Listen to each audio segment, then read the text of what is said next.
What issues do prospective purchasers look for in minutes? Now, under New York state law, a private corporation or an association does not have to show minutes to anybody who does not have a financial interest in the corporation. So the question comes up, what if you show the minutes? A prospective purchaser is looking for a reason to back out of a deal, and in the minutes they find that reason. And they go to the shareholder and they say, I looked at the minutes, I don't like what I see, and I'm backing out of this deal. I'm not purchasing your unit.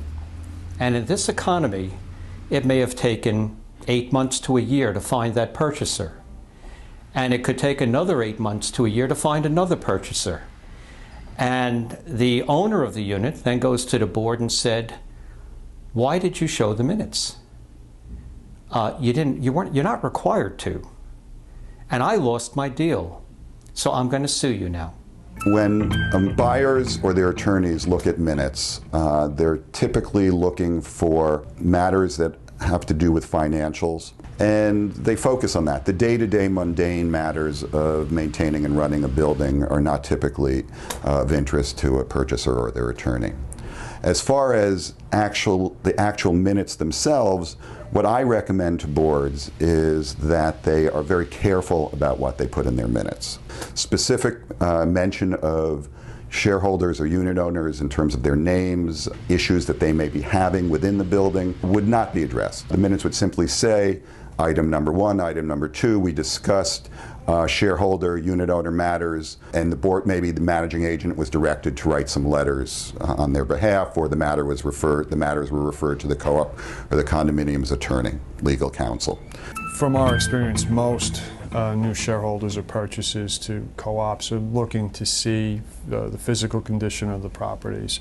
With respect to keeping issues out of minutes, some boards don't allow prospective purchasers to read their minutes. If we've been instructed to allow certain minutes to be read, they can do so in our office. Well, the prospective purchaser can go to the owner and say, if I don't see the minutes, I'm not buying your unit. So the shareholder can go to the board and say, I'd like to see the minutes. Well, boards are a little more liberal in allowing shareholders to see the minutes, but they're not required to.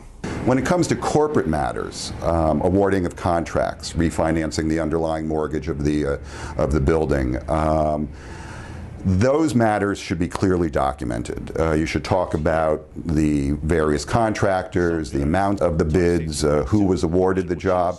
When it comes to refinancing of a mortgage, for instance, you're going to want to know about, there were 3 offers from different banks.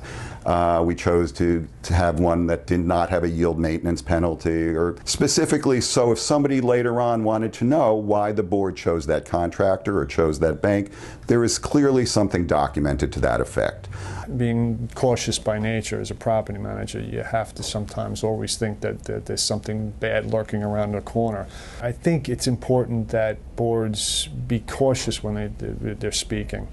The boardroom isn't that private sanctuary anymore, and if they're going to discuss a hot topic, even if they want to discuss a low-level topic that could potentially blow up, it's probably better to just say, you know what, we're going to go off record for a little while and discuss, get our thoughts out, be candid with each other, and then come back on record. And then you know what, everybody's on the same page, so to speak. The board has a fiduciary responsibility, so that's probably the term that I would say that they should keep in mind whenever they're putting something in their minutes.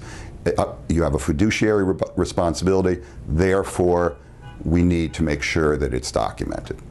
Ask these questions if you're a purchaser. Ask what's going on in the building. See if you can find out about building staff members. Let's say I buy a unit in that property, and if the board is willing to show the minutes, I would have to question, they're not protecting the current owners by showing the minutes. How am I going to be protected when I buy? If they show the minutes and I'm trying to sell my unit.